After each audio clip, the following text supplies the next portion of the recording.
Hello everyone and welcome back to another video here on Zequoia, and today we're going to be talking about stock videography, and yes, specifically videography. Now first of all, I'm not going to say that I'm an expert or veteran in stock videography and have made thousands of pounds and dollars, but I would put myself in the beginner category. But I think this puts me in a decent position considering I have made a few sales, I have shot a fair few hundred clips, and have seen what kind of thing sells and what kind of thing doesn't. And I've got a few bits of advice for people just starting out and how to make a bit of passive income on the side.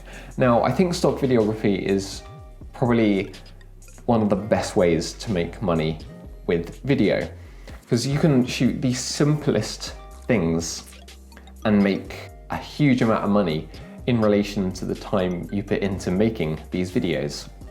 So I'm going to say, for example, I think I've sold maybe 5 or 6 stock videos now. And these have all been the ones that I put the least time and effort into, which is fairly frustrating, considering literally filming my laptop, use Microsoft Excel, and filming my microwave countdown from 30. Those are the kind of things that I've sold. It's a weird market, and you've got to think and have the right mindset before you go and shoot and upload your footage. And so yeah, that's the kind of thing I'm gonna sort of tell you about in this video. So before I do start, if you do enjoy this video, please subscribe to the channel down below and hit that bell so you never miss a video that I upload. Now let's get on to my 5 tips for beginner stock videography. Number 1 is look at the year ahead. Look at what you have maybe in the next month to year. And so this is why it's important to think about the time of year that you're shooting and upcoming events which you could take advantage of. Now, of course, now we've got Christmas coming up, but yet also things like sporting events like the World Cup and the Olympics. These are the kind of things you can very easily take advantage of and make a lot of money with that kind of footage. Now, number 2, as much as I hate to say it, production value and production quality is not key when it comes to doing this kind of thing. Now, all it takes is just a little look online to see the kind of footage that advertisers and companies are using in their adverts to portray a point. Like travel companies like booking.com, their advert consists of very amateur style videos that were shot on maybe a GoPro or a phone. And this is really obvious. You can tell they weren't shot with a £50,000 RED camera or even a basic DSLR. Now, you do need to think about what you were actually shooting this with, because I've spent almost £3,000 on this camera setup. I sort of feel a bit bad using my phone to film stuff, but potentially I could make a few sales shooting with my phone with that kind of thing, because at the end of the day, it's what the buyers want to buy.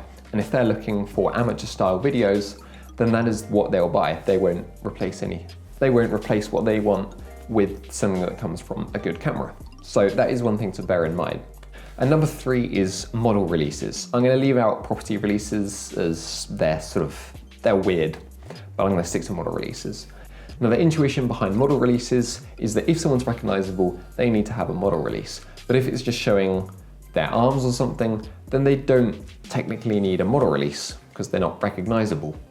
But if you do shoot their face and you don't have a model release, then you can always try and sell it as editorial, which, if you don't know, is more used for like news instead of advertising.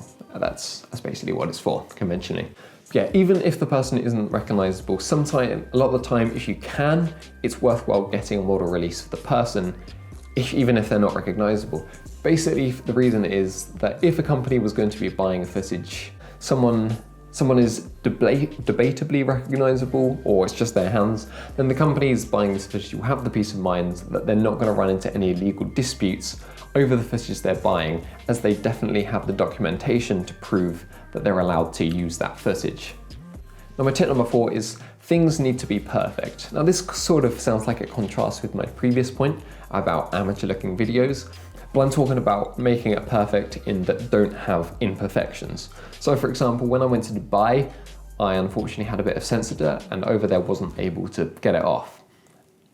And so anything that I wanted to shoot at a higher f-stop, I wasn't really able to because sensor dirt was on the sensor. And even a couple of bits that I shot showed a bit of sensor dirt, and this kind of thing was rejected by the stock agency. Also things like camera shake. Obviously if the person buying the footage wants camera shake, then they'll buy something with camera shake.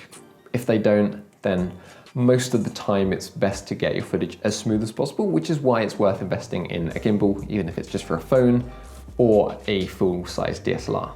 But yeah, the important thing is to look at what you're shooting or what you're editing and review your footage to say that, is there any reason why this footage just isn't perfect? Is there a flickering light, which is another thing that's very important to look out for? Is there dirt on the sensor? Is there muck somewhere? But yeah, you've got to pay attention to this kind of thing. Now, tip number 5 is where to sell your footage. Now, I personally use Shutterstock and Pond 5 and Storyblocks, I think it is. Now, these are pretty good. Alternatively, you can use Blackbox, which is a service which you upload your footage to them, and then they'll distribute it across the other 4, I think, stock agencies. And they do charge a 15% commission. Now, the reason I don't really use Blackbox is because I prefer, and I'm happy to just upload my footage straight to each of the stock agencies, instead of technically paying a middleman to do this for me. So it depends whether you have the time. I do have the time, so I do this. But yeah, those are my 5 tips for shooting stock videography. I hope you enjoyed this video and found it useful. If you do have any questions for me, then drop a comment down below and I'll reply to you. So I'll see you guys in the next one. Goodbye.